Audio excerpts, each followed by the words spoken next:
तीन गो महीना बड़ा खराब। वाह, कौन कौन भैया? सावन के महीना मेहरारू खाती, फागुन के महीना मर्दन खाती, हाँ, कार्तिक के महीना कुकुरन खाती। अरे वाह, बड़ा जानकार है लड़का। हाँ। ई महीना में रहबे करेला। हाँ, खाली महीना। तो ये बताओ चैत के महीना केकरा खाती होला? ओ चमार खाती। अब भादो के महीना भैंसन खाती।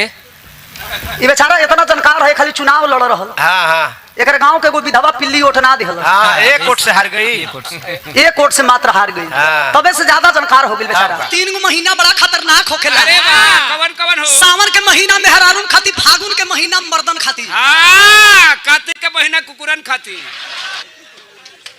तब भादो के महीना केकरे खाती होला भैया? भैंसन खाती।